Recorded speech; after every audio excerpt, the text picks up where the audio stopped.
गुरु के साची निवाजी प्यारी सात संगत जी, प्यार और सत्कार से कहना धन निरंकार जी। सतगुरु माता जी का पल पल शुक्राना करते हैं। सतगुरु माता जी की असीम कृपा से दासी आप जी के चरणों में युग प्रवर्तक बाबा गुरबचन सिंह जी महाराज के ये विचार रखने जा रही है। इन विचारों द्वारा हमें यही समझाया गया है कि सतगुरु का जो भी आदेश आए हमें हूँ बहू मान लेना चाहिए। हूँ बहू मान लेने में ही हमारी भलाई है। संगत जी दासी ये विचार आप जी के चरणों में रखने जा रही है। आप जी ये विचार प्रवान करें। अगर कोई गलती हो जाए तो क्षमा करें। कहते हैं सतगुरु बाबा गुरबचन सिंह जी महाराज ने एक बार अपने प्रवचनों में कहा था कि हमारी कई इच्छाएं पूरी क्यों नहीं होती, यह हमारी समझ से बाहर की बात है। यह दातार प्रभु ही जानता है कि हमारे उस काम में लाभ है या हानि। अनेक बार हमारी इच्छाएं इसलिए पूरी नहीं होती क्योंकि ये प्रभु जानता है कि वह काम हमारे भले का नहीं है, उस काम में हमारी भलाई नहीं है। बेहतर यही है कि हम निरंकार प्रभु के हर भाणे को सही माने। हमारा वर्तमान धैर्य, संतोष और श्रद्धा से बीते। हम आने वाले समय की चिंता न करें। यह हमारी हर पल रक्षा कर रहा है। तन मन धन पर अभिमान ना करते हुए सात संगत रूपी माता के चरणों में दौड़ दौड़ कर जाएं। सेवा में अपने आप को समर्पित करें। वास्तव में हमें सतगुरु के हर वचन को ज्यों का त्यों मान लेना चाहिए। सात संगत जी कहते हैं एक महापुरुष कुछ कारणों से नौकरी से सस्पेंड हो गए। वे महापुरुष मार्गदर्शन के लिए नाभा पंजाब वाली माता जी के पास पहुँचे।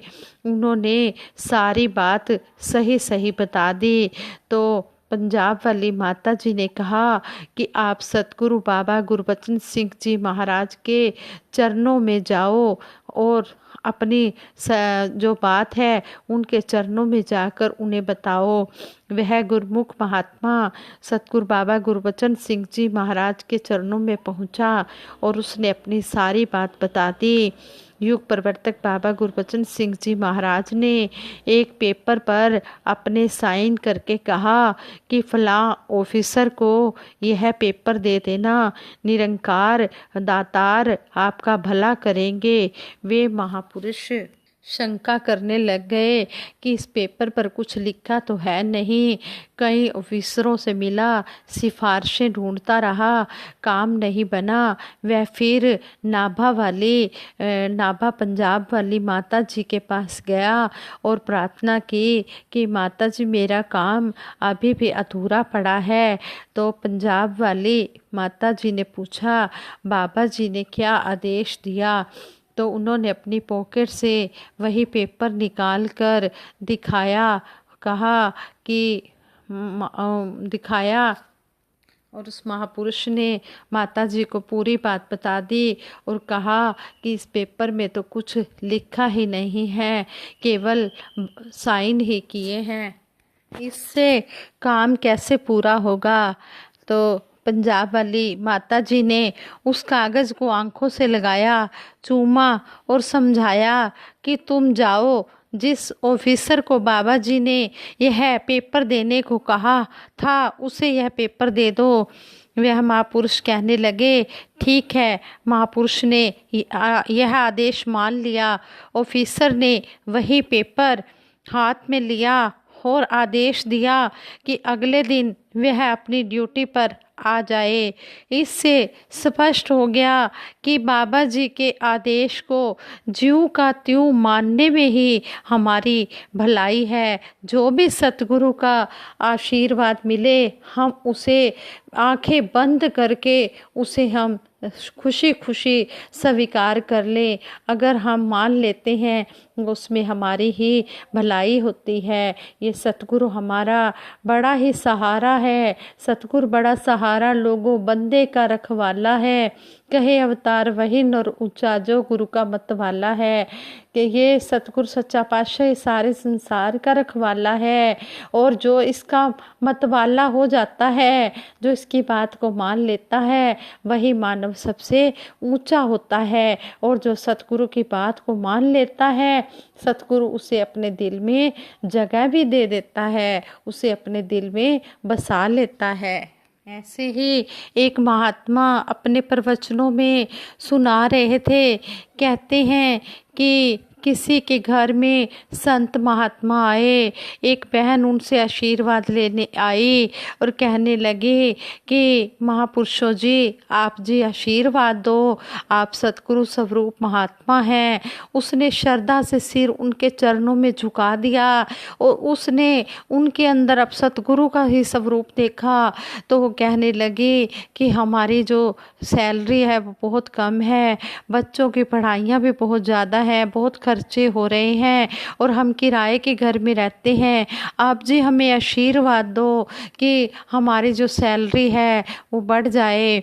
तो आगे से महापुरुषों ने आशीर्वाद दिया कि आप जी की सैलरी जल्दी ही बढ़ जाएगी। तो कहते हैं कि जैसे ही वो महापुरुष आशीर्वाद देकर उस बहन को गए, तो 2-3 दिन में ही उस बहन का काम जो है वो पूरा हो गया।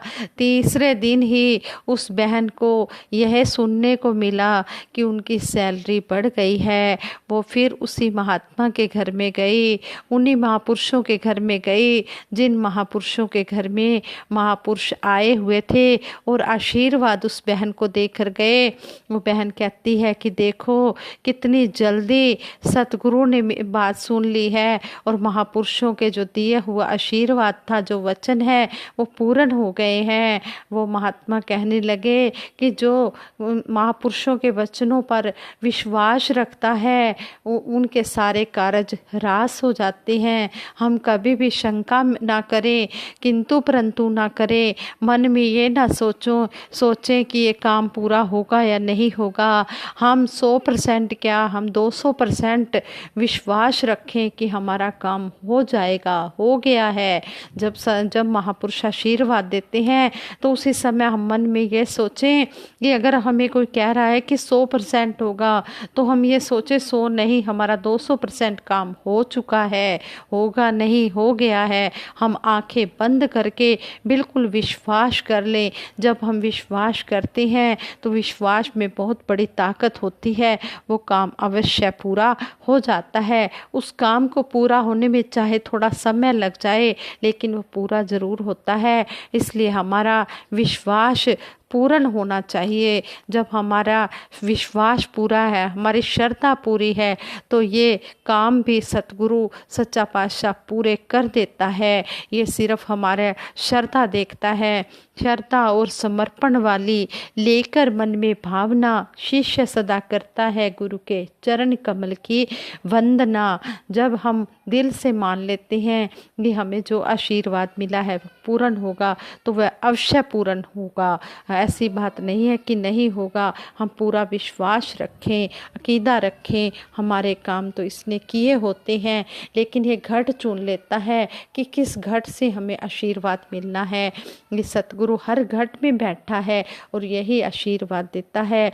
लेकिन हम अपना विश्वास पूर्ण रखें। हम जिस भी महात्मा से आशीर्वाद लेते हैं उनके अंदर सतगुरु निरंकार का रूप देखकर उनकी पूजा करें, तो तभी वो काम पूर्ण होगा। ऐसे ही दासी सात संगत जी युग प्रवर्तक बाबा गुरबचन सिंह जी महाराज के विचार 6 सितंबर 1977 के भी आप जी के चरणों में रखने जा रही है।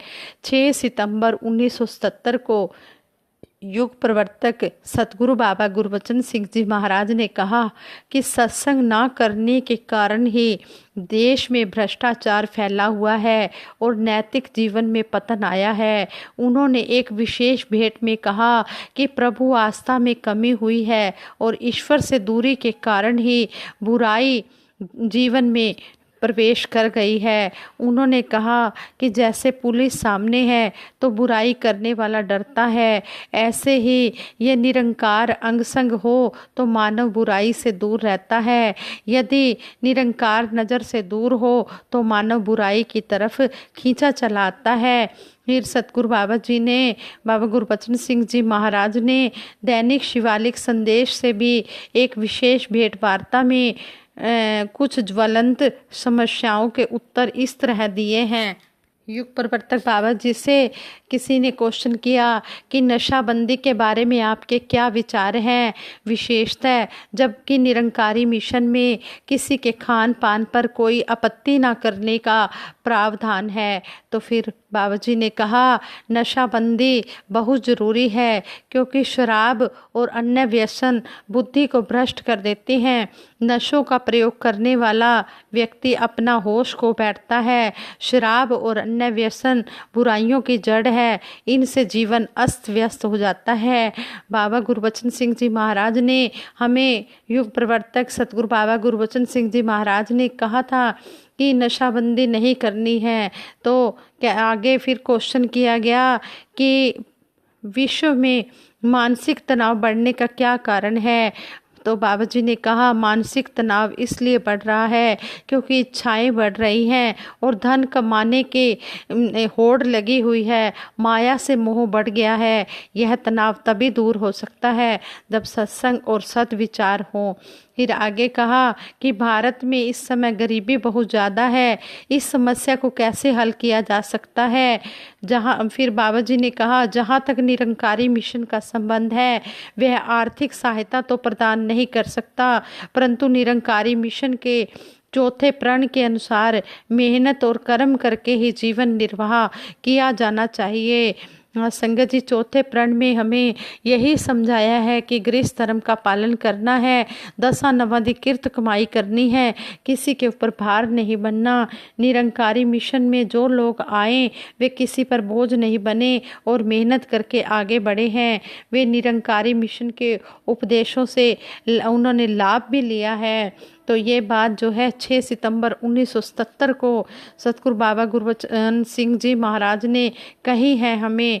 और आगे कहा है कि एक निरंकारी, फिर क्वेश्चन किया कि एक निरंकारी की पहचान कैसे हो सकती है। फिर बाबा जी ने आंसर दिया, निरंकारी की पहचान उसके रहन सहन और व्यवहार से हो जाती है। उसमें नम्रता और भाईचारे की भावना होती है और निरंकार के प्रति उसकी लगन होती है। ये निरंकारी की आईडी बताई, ये पहचान बताई। साथ संगत जी, सतगुरु बाबा गुरबचन सिंह जी महाराज ने नशाबंदी पर भी जोर दिया और कहा कि सादा विवाह होने चाहिए। तो देखो, सभी सादा विवाह हुए, चाहे हमारे सतगुरु बाबा हरदेव सिंह जी महाराज, चाहे उनकी बेटियां, सभी की शादियां सादगी से ही हुई हैं। और भी कई महापुरुष ऐसे हैं जिन्होंने सादा शादियां ही की हैं। तो सतगुरु ने ये भी आदेश दिया था कि दिन में शादियां होनी चाहिए, क्योंकि रात को लाइट्स वगैरह का भी खर्चा बढ़ जाता है। तो ये फिजूल खर्ची से भी बचें। जो भी शिक्षाएं हमें बाबा गुरबचन सिंह जी महाराज ने दी हैं, हम उन शिक्षाओं को जीवन भर अपने जीवन में अपनाते चले जाएं। यही सच्ची श्रद्धांजलि होगी बाबा गुरबचन सिंह जी महाराज के प्रति, यही हमारी सच्ची श्रद्धांजलि होगी अगर हम इनकी शिक्षाओं को मान कर चलें। बातें करने से बात बनने वाली नहीं है, बात तभी बनेगी जब हम इन बातों को कर्म रूप में लाएंगे। आज सतगुरु माता सुदीक्षा जी महाराज, वक़्त के स्वामी सतगुरु माता सुदीक्षा जी महाराज भी हमें यही समझा रहे हैं कि हमने इन बातों को अपने जीवन में अपनाकर आगे से आगे बढ़ते चले जाना है। हमने खुद भी अपना सुधार करना है और औरों को भी प्रेरणा देनी है। पहले हमने खुद इन बातों को अपने जीवन में अपनाना है, फिर दूसरे को अपनाने के लिए कहना है। जैसे कहते हैं कि जो स्वयं को ही सुधारे सच्चा वही सुधारक है। हमने अपना सुधार करना है। संगत जी, अगर दासी के मुख से कोई शब्द सही ना निकला हो, दासी को क्षमा कर देना। दासी सिमरन कराएगी, सभी मिलकर सिमरन में साथ देना। ਤੂੰ ਹੀ ਨਿਰੰਕਾਰ, ਮੈਂ ਤੇਰੀ ਸ਼ਰਨ ਹਾਂ, ਮੈਨੂੰ ਬਖਸ਼ ਲੋ। ਤੂੰ ਹੀ ਨਿਰੰਕਾਰ, ਮੈਂ ਤੇਰੀ ਸ਼ਰਨ ਹਾਂ, ਮੈਨੂੰ ਬਖਸ਼ ਲੋ। ਤੂੰ ਹੀ ਨਿਰੰਕਾਰ, ਮੈਂ ਤੇਰੀ ਸ਼ਰਨ ਹਾਂ, ਮੈਨੂੰ ਬਖਸ਼ ਲੋ। ਬੋਲੀਏ ਸਤਿਗੁਰੂ ਮਾਤਾ ਸੁਦੀਕਸ਼ਾ ਸਵਿੰਦਰ ਹਰਦੇਵ ਜੀ महाराज की जय। निरंकारी राज माता गुरुबचन अवतार की जय। संगत जी प्यार से कहना धन निरंकार जी।